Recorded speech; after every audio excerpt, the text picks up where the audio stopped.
Pessoal, meu nome é Cláudio Ishiba, tá? Eu vou estar apresentando para vocês um pouco sobre a prova do Enem. Tá? Nosso objetivo hoje é falar um pouco sobre a prova, como ela é elaborada, como é que são as questões dessa prova e como ela é calculada, inclusive. Vocês têm uma ideia de como é que é feita a pontuação geral, para que vocês tenham uma ideia do resultado que vocês poderão encontrar. E, inclusive, como aproveitar esse resultado em várias situações diferentes que o Enem possibilita. Tá? Então, nosso trabalho de hoje é, primeiro, nessa primeira parte, apresentar para vocês como é essa prova, tá? Em fazer vocês entenderem um pouquinho a prova do Enem. Qualquer informação que eu apresente para vocês hoje aqui está disponível no próprio site do Enem, através do portal do INEP, Instituto Nacional de Estatística e Pesquisa, que acontece lá no governo federal, através do MEC, onde o INEP, o Instituto Anísio Teixeira, ele organiza e aplica e realiza a prova do Enem. Além disso, ele também faz outras avaliações no âmbito nacional, que é aplicado também no encerramento dos cursos superiores, como o caso do ENAD, e a Prova Brasil. Tá? E a prova do Enem, ela é uma ferramenta não só de avaliação, mas uma ferramenta de promoção também. Muitas pessoas usam o Enem para conseguir acesso aos programas que o governo federal dá, inclusive para bolsa de estudos fora do país. Vamos falar um pouquinho sobre isso, tá? Sobre o Enem. O Enem, ele surgiu no ano de 1998, tá? Lá num período de redemocratização desse país. E ele surgiu para avaliar o desempenho do estudante ao fim da educação básica, ou seja, ao fim do ensino médio, né? Que chama-se Exame Nacional do Ensino Médio, tá? E a partir de 2009, ou seja, 6 anos atrás, basicamente, o Enem sofreu uma mudança muito grande, tá, ok? Não somente na prova, mas em toda a sua característica. Não só a prova, mas em toda a sua característica. E, inclusive, na forma com que a prova era corrigida até hoje, tá? Em 2009, então, ele passou a ser utilizado também como mecanismo de seleção para o ingresso no ensino superior, através dessa reformulação, onde o governo federal criou um sistema chamado SISU, né? Que é utilizado aí para que você possa entrar em várias universidades públicas e particulares, inclusive, tá? Ele também é utilizado como acesso, como eu falei para vocês, uma forma de promoção, né? Para que as pessoas tenham acesso a alguns programas federais de bolsas, de incentivo até para que a pessoa possa continuar estudando. Ele é utilizado para o acesso ao ProUni, Programa de Universidade para Todos, onde o governo federal fornece uma bolsa de estudo, tá? Ao FIES, ao Fundo de Financiamento Estudantil, onde o estudante ele faz um financiamento e para conseguir esse financiamento ele precisa de um resultado mínimo na prova do Enem, e também para o Ciências Sem Fronteiras, que é um programa que o governo federal criou, tanto de graduação quanto de pós-graduação, para que estudantes brasileiros possam ir para outras universidades fora do país, aprimorar os seus estudos, e depois retornem trazendo o conhecimento para cá. E a nota do Enem é fundamental para que vocês possam ter acesso a esses programas. Além disso, o Enem, recentemente, ele possibilitou a certificação de conclusão do ensino médio, tanto integral quanto parcial, tá? E ele serve como uma certificação para que o aluno, com a prova, consiga concluir o ensino médio, tá? Essa conclusão, ela necessita de alguns requisitos. Um dos requisitos é indicar a pretensão no ato da inscrição. Quer dizer, no momento que você faz a inscrição no Enem, em que você faz lá todo o preenchimento de cadastro, esse tipo de coisa, um dos aspectos do formulário que você vai ter que assinalar é se você quer ou não que o Enem sirva como um meio para que você possa ter ali a conclusão do ensino médio, tá? E você também deve escolher a instituição certificadora. Por exemplo, aqui no Paraná, nós temos a Secretaria do Estado do Paraná, que ela certifica a conclusão do ensino médio. Isso significa que você pode conseguir esse certificado sem a necessidade de um histórico escolar. Ou seja, sem você ter que ter feito a primeira, a segunda, a terceira série regularmente. Fazendo só a prova do Enem e conseguindo uma pontuação mínima, você consegue a promoção do ensino médio. Tá? E a Secretaria do Estado do Paraná, ela certifica isso. Aliás, todas as secretarias das unidades federativas, elas certificam. Tá? Basicamente, nós temos aí todas as unidades do Estado do Brasil aqui certificando.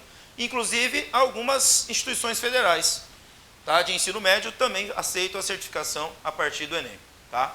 Além disso, cada um deve, para que possa conseguir a certificação, ele deve cumprir no mínimo 450 pontos em cada uma das áreas de conhecimento do exame. São 4 áreas de conhecimento que a gente vai ver daqui a pouco. E tem que conseguir pelo menos 450 pontos para isso. Tá? Além disso, tem que atingir 500 pontos no mínimo na prova de redação. Então, cumprindo esses requisitos aqui, ele consegue, qualquer pessoa que se inscreva para conseguir a certificação, consegue concluir o ensino médio. Tá? Essa é uma novidade que surgiu recentemente, e isso, com certeza, vai fazer com que muitas pessoas consigam alcançar, por exemplo, uma universidade ou até uma promoção social a partir disso. Tá? Os conteúdos da prova. Tá? Entender a prova é entender, então, de onde vêm esses conteúdos, né? No que se baseia. Tá? Por exemplo, em vários vestibulares do país, você vai perceber que no site ou nos editais é colocado lá o programa da prova. Nesse programa da prova, você verifica em quais disciplinas ou quais áreas do conhecimento, quais são os conteúdos que são cobrados. Na literatura, por exemplo, qual é a bibliografia indicada, né? Que eles utilizam para ser cobrado ali na literatura. Da mesma forma, o Enem também tem uma base na qual ele se utiliza para criar as questões e criar a prova em cima disso, para que você possa ser bem avaliado. Ele é definido a partir de uma matriz, chamada matriz de referência. Essa matriz de referência, ela contém as 4 áreas do conhecimento. Tá? A matriz de referência é um documento federal, tá? Que você tem acesso lá através do próprio site do Enem, em que você consegue visualizar o que é cobrado, o que é pensado na elaboração da prova do Enem. E quando uma prova do Enem é elaborada, ela é pensada em três características importantes a serem cobradas. Tá? Uma delas é o objeto de conhecimento. O que é o objeto de conhecimento? É aquilo que o estudante tem que saber de conteúdo. Por exemplo, dentro das disciplinas ou dentro das áreas de conhecimento. O que tem que saber dentro da física, da química, da matemática, da biologia, da história, mesmo elas agrupadas dentro de áreas de conhecimento. Dentro disso, quais são as competências que o avaliado vai ter. E além das competências, as habilidades também que ele tem e que essas habilidades serão cobradas. Então, toda a matriz de referência que é utilizada para o Enem leva em consideração esses 3 aspectos, tá, que eu falei para vocês. Aqui eu tenho um exemplo da matriz de referência, ó, você consegue esse documento no próprio site do Enem, tá, que apresenta o que é importante estar sabendo para ser bem avaliado. Tá? A matriz de referência do Enem leva em consideração, primeiramente, os eixos cognitivos. O que são os eixos cognitivos? Algumas competências que fazem parte de todas as áreas de conhecimento. Não é exclusivo da área de ciências humanas, não é exclusivo da matemática, mas pertence a todos, interliga todas as áreas de conhecimento. Por exemplo, o domínio de linguagens. Isso tem que ser feito e não só na área de comunicação, certo? Não só na área de linguagens e tecnologia de comunicação. Você tem que ter um domínio da linguagem em todas as áreas do conhecimento. A compreensão de fenômenos, a sua capacidade de compreender os fenômenos envolvidos. Tá? A capacidade sua de enfrentar situações, problemas. Tá? Nós temos que ser capazes e ter a competência e a habilidade para resolver situações, problemas. E nós temos também que ter a capacidade de construir argumentação. Certo? Por exemplo, na prova de redação é um exemplo claro de como é que você tem que ter essa capacidade, né? Mas não é só na prova de redação. Apesar da prova das outras áreas serem provas objetivas, em que você vai assinalar uma alternativa que você julgou como correta, mesmo assim, você vai, na sua análise daquela questão, você tem que construir uma argumentação. E em cima dessa argumentação, você vai julgar aquela alternativa. Então, esses eixos cognitivos, incluindo a sua capacidade de elaborar propostas, é extremamente importante para ser avaliado. Tá? Bom, dentro da matriz de referência de linguagens, aí nós temos aqui, tá, na matriz de referência de linguagens, códigos e suas tecnologias, as competências e as habilidades. São cobrados 30 habilidades de cada uma das áreas de conhecimento. São 30 no total. Dentro dessas 30, nós temos, de maneira um pouco mais geral, algumas competências. Por exemplo, a competência da área 1 da matriz de referência de linguagem, código e suas tecnologias. É aplicar a capacidade que você tem de aplicar as tecnologias de comunicação e da informação na escola, no trabalho e em outros contextos relevantes da sua vida. Dentro dessa competência, aí nós temos 4 habilidades que podem ser cobradas. Ok? Significa o quê? Que uma questão vai cobrar as 4 habilidades? Não, não é assim. Você poderá ter uma questão ou um item, como nós chamamos aqui na prova do Enem, certo? Uma dessas habilidades sendo cobrado dentro de uma das competências, certo? dentro de um objeto de conhecimento a ser cobrado. Então, como eu falei, são 3 características que são envolvidas em cada item, ou cada questão que você vai ser avaliado. Tá? O objeto de conhecimento, a competência, que é um pouco mais geral, e a habilidade. Dentro da competência da área 1, que eu disse para vocês agora há pouco aqui, a habilidade 1 significa identificar as diferentes linguagens e seus recursos expressivos como elementos de caracterização do sistema de comunicação.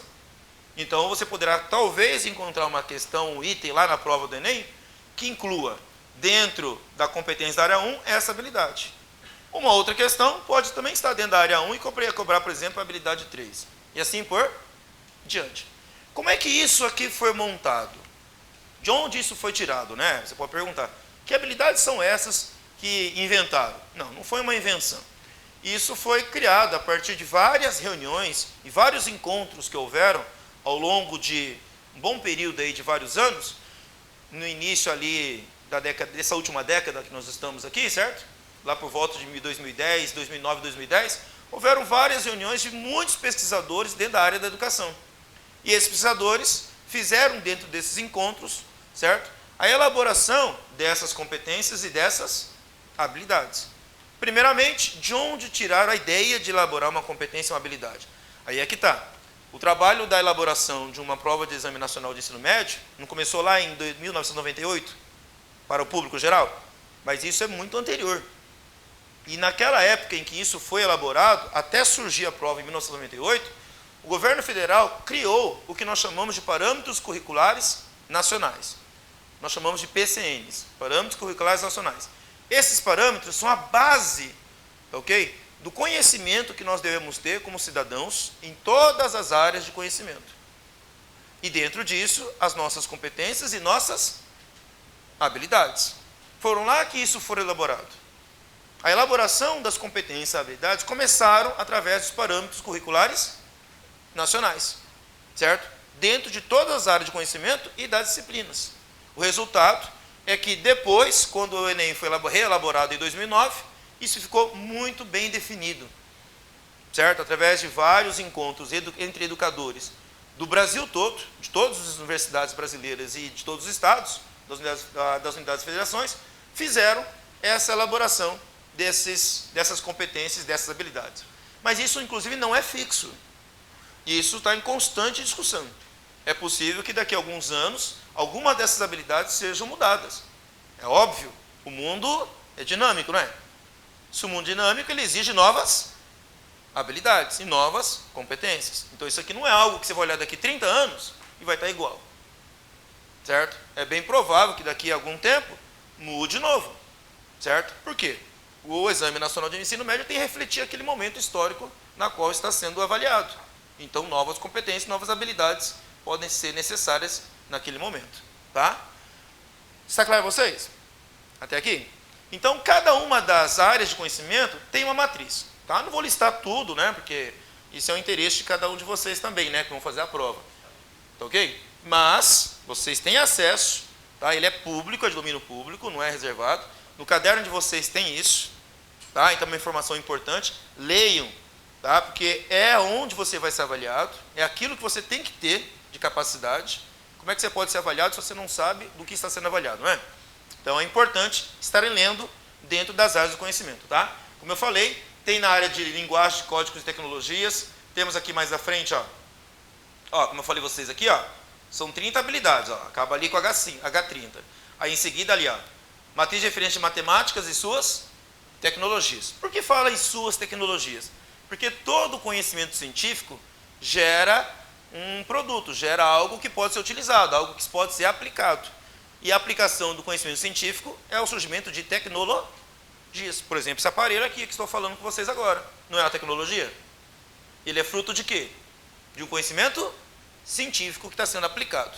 Tá? Então, saber a tecnologia e como isso ia ser aplicado faz parte também das habilidades que nós temos que ser avaliados. Tá? A mesma coisa acontece depois com as outras áreas de conhecimento, são 4 grandes áreas: ciência da natureza e suas tecnologias, tá? Da mesma forma aqui, ó, você vai perceber que são 30 habilidades, e ciências humanas e suas tecnologias também.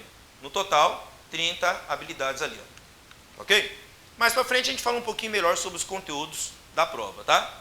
Mas, por enquanto, é necessário você entender que os conteúdos da prova, dentro dessa abordagem, inicialmente, ela é definida a partir dessa matriz de referência. Tá? E como eu falei, quantas áreas de conhecimento? 4 áreas de conhecimento. Nessas 4 áreas de conhecimento, o que vai ser medido em você? O que significa aquela pontuação? Ela significa uma proficiência. O que é uma proficiência? Uma proficiência significa a sua capacidade de demonstrar o uso do seu conhecimento. Você ter a capacidade de ter aquele conhecimento, usá-lo e usá-lo dentro de uma competência e uma habilidade. Tá? Então, em cada uma dessas 4 áreas, você será avaliado na sua proficiência. Tá? A linguagem de código e suas tecnologias, que abrange o conteúdo em português, a gramática e interpretação de texto, língua estrangeira moderna, literatura, artes, educação física e tecnologias da informação. Tá? Matemáticas e suas tecnologias, né? A matemática de uma forma abstrata, inicialmente, mas que também pode ser aplicada ao nosso cotidiano. Tá? A ciência da natureza e suas tecnologias, que no ensino médio envolve os conteúdos da química, da física e biologia. Tá? Por que eu falei, claro, no ensino médio? Porque existem outros conteúdos que também podem ser cobrados dentro da ciência da natureza. Por exemplo, no ensino fundamental, dentro da ciência da natureza, está incluso também a astronomia. O conteúdo da astronomia está incluso dentro da área de ciência da natureza e suas tecnologias, que não é mais cobrado dentro do ensino médio. Ok? A área de ciências humanas e suas tecnologias, que envolve o conteúdo da geografia, história, filosofia, sociologia e conhecimentos gerais. Tá? Inclusive o momento contemporâneo que nós estamos vivendo, tá, ok? Da sociedade. Isso pode ser abordado dentro das ciências humanas, dentro da análise de conhecimentos gerais. Tá? Bom, agora, para que vocês possam entender como isso é cobrado de vocês, vamos entender, primeiramente, como é elaborado esses itens. Tá? Aqui nós não falamos mais questões no Enem. Tá? O termo utilizado corrente é a palavra item. Na verdade, significa como uma questão. Mas para que não haja uma confusão com uma questão comum, tá? Porque nós temos o Enem elaborado em cima de uma estrutura teórica educacional, certo? E de avaliação. Então, dentro dessa estrutura teórica, educacional e de avaliação, essa teoria aborda o método de avaliação como sendo o objeto da avaliação, o nome item, e não mais questão. Na prática, parece a mesma coisa, tá? E é tratado em muitas situações de forma semelhante, tá? Como é que são esses itens? Tá? Os itens, que são as questões que vocês enfrentarão, são a unidade básica do instrumento de medida da proficiência nas áreas do conhecimento. Ou seja, é o que nós vamos utilizar basicamente para fazer a sua avaliação. Mas, como eu falei, é a unidade básica. O que é uma unidade básica como medida? É como você tem a medida de distância. A medida de distância básica não é um metro? Eu não posso medir o tempo, por exemplo, em segundos? Então, como é que eu meço o conhecimento de alguém? A sua proficiência numa determinada área do conhecimento? Através dos itens. Ok? Tá? E quando faz essa medida de proficiência, você vai ter uma demonstração do conhecimento que você tem, da competência e da habilidade. Tá? Então, toda vez que um item ele é pensado e ele é elaborado e escolhido para fazer parte da prova, tudo isso é levado em consideração. Tá? O nosso objeto de conhecimento, a nossa competência e a habilidade de quem está sendo avaliado. Tá? Os itens podem ser de 2 tipos. Ele pode ser de resposta livre, que em geral a gente chama de questão aberta, né? Uma questão discursiva, que você escreve, né, a sua resposta, o seu argumento, a sua ideia, certo? Ou de múltipla escolha, tá? Que a gente também pode dizer que é uma resposta induzida, ou seja, você vai ter lá as respostas da questão, e entre elas vai ter que julgar qual é aquela que está correta, tá? Diferente da resposta ali que você tem que escrever tudo. Mas no Enem adota-se essa última abordagem aqui, ó, essa última forma de item, tá? A de múltipla escolha.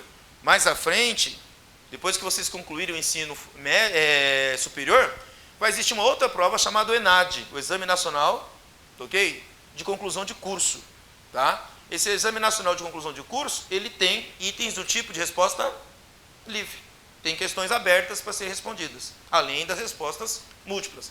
E lá também é cobrado uma outra característica, ok? Importante de um item. Não falei aqui que eram 3? Né? Objeto de conhecimento, competência e habilidade. Lá também é cobrado o perfil. existe mais um elemento a ser cobrado numa questão de múltipla escolha ou de resposta livre. Entra o perfil. Por que que lá no ensino superior entra o perfil? Porque lá se forma um profissional, né? Entendeu? Então, dentro de uma formação profissional, qual é o perfil de profissional que se deseja? E aí tem lá uma lista de vários perfis que existe também. Tá? Então, no caso do Enem, como ainda não há preocupação com a formação profissional, o perfil não é uma característica pertencente ao item que vocês vão resolver na prova do Enem. Mas lá no ensino superior, na prova do ENAD, faz parte o perfil também. Tá? É um elemento a mais que é analisado na questão. Bom, o item de múltipla escolha, ele divide-se em 3 partes. Toda questão que você vai encontrar no vestibular, no Enem, toda questão que você vai encontrar lá, ele tem 3 partes. Tá? A primeira parte é chamada de texto base. O texto base é como o próprio nome diz, é um texto ou algo parecido com um texto, que pode ser inclusive uma figura também, que pode envolver uma interpretação, que vai ser a base para você analisar o teu objeto de conhecimento. Aliás, além disso, também a sua competência e sua habilidade. Dentro desse texto, a redação dele vai levar em consideração tudo isso. Tá? Em seguida, tem o enunciado. O enunciado é a parte da pergunta, é a parte questionadora. Não só a pergunta, mas também de uma ideia que está sendo apresentada. Certo? E que você talvez tenha que complementar aquela ideia, concordando ou discordando de acordo com o enunciado. O enunciado é a parte do comando. Tá? O que eu devo fazer? Está no enunciado. Entendeu? Então o enunciado tem que ser claro, tem que ser bem objetivo, para não deixar dúvida do que você tem que fazer. E em seguida vem a terceira parte, que são as alternativas. Ok? Que no caso da resposta múltipla adotada pelo Enem, são de 5 alternativas. Tá? Elencadas como A, B, C, I, D e E. Certo? Essas 5 alternativas, só terá uma delas que será julgada como correta por quem estiver fazendo a prova. Tá? Vou dar um exemplo para vocês de como é que é isso dentro da questão. Tá? Para vocês perceberem como é que isso é bem evidente. Aqui eu tenho um exemplo de uma questão que foi aplicada no último Enem, em 2014. Tá? Lá na prova azul do dia 1º do Enem 2014, a questão 46, que era essa questão, ela tem as 3 partes. Vocês conseguem ver as 3 partes? Primeira parte está aqui, ó, evidente, ó, olha lá. Essa primeira parte aqui, ó, certo? A minha área de conhecimento é da ciência da natureza, eu trabalho a disciplina de física, certo? É claro que vocês vão encontrar uma questão de física aqui também, né? Certo? Essa questão aqui, tá, dentro da área das ciências da natureza, utilizando o conhecimento da física, nós temos um enunciado que diz assim: Christian Huygens, em 1656, criou o relógio de pêndulo. Aquele relógio que deve ver de parede, que tem um pêndulo balançando para lá e para cá para marcar o tempo. Nesse dispositivo, a pontualidade baseia-se na regularidade das pequenas oscilações do pêndulo. Oscilações de ida e vinda, certo? Para manter a precisão desse relógio, diversos problemas foram contornados. Por exemplo, a haste passou por ajustes até que no início do século XX houve uma inovação, que foi sua fabricação usando uma liga metálica que se comporta regularmente em um largo intervalo de temperatura.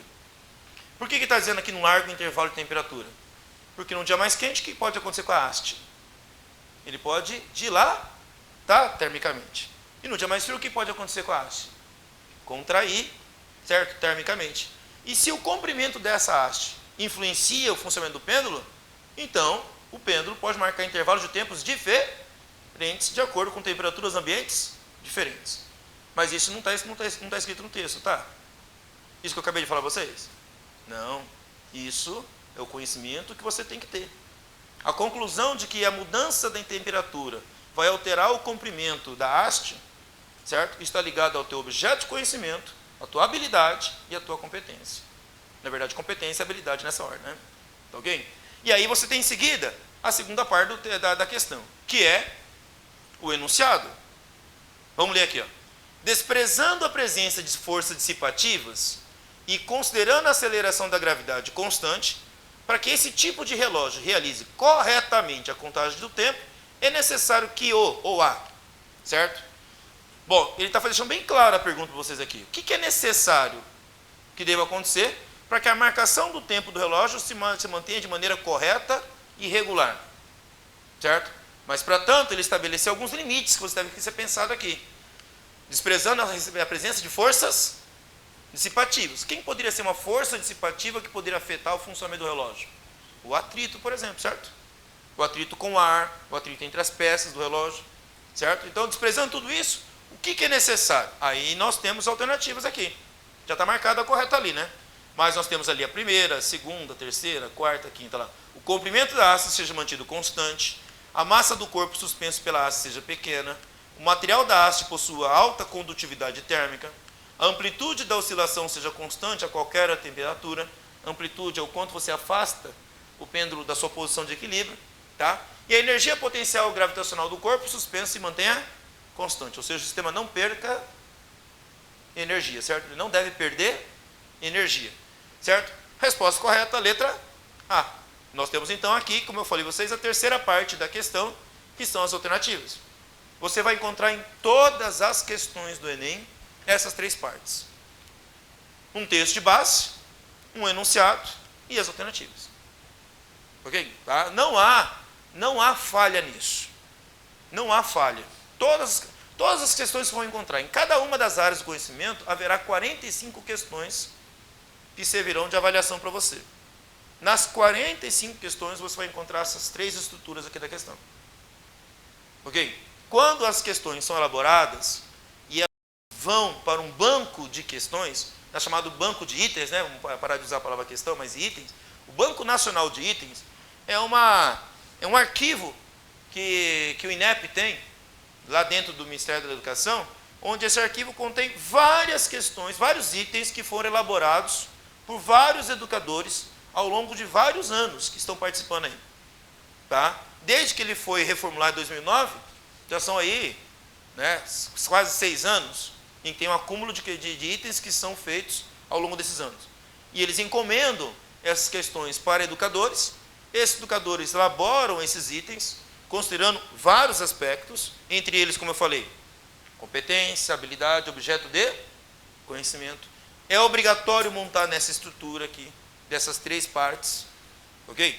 Além disso, é feita uma avaliação completa da questão desde a língua portuguesa, se ela está escrita corretamente, se essas questões estão escritas corretamente, se não há, por exemplo, uma ideologia política ou religiosa ou preconceituosa por trás daquilo, tá? Tudo isso é avaliado dentro de um item que é elaborado. Se o item for bom, ele vai para um pré-teste. Não entendi. Ele é testado. Tá? Em vários estados da federação, o Ministério da Educação, através do INEP, escolhe alguns alunos do ensino médio, certo? Que eles fazem um pré-teste desses itens. Eles respondem como se fosse um simulado do Enem, certo? Ok? Tá? Mas isso não é divulgado. Tá? Isso não pode ser divulgado. As pessoas passam por esses pré-testes, esses estudantes, e dentro desse pré-teste, essas questões são reavaliadas. Se elas foram bem elaboradas e se os alunos corresponderam àquilo que era esperado daquela questão. Se as respostas assinaladas por eles eram respostas que estavam esperando serem assinaladas. Entendeu? Então, tudo isso é levado em consideração quando a prova é montada. Então, as questões que vão parar lá na prova, que você vai pegar no dia para fazer, aquelas questões passaram por todo um processo para estar lá. Ela não está lá simplesmente porque alguém chegou e resolveu colocar. Tá?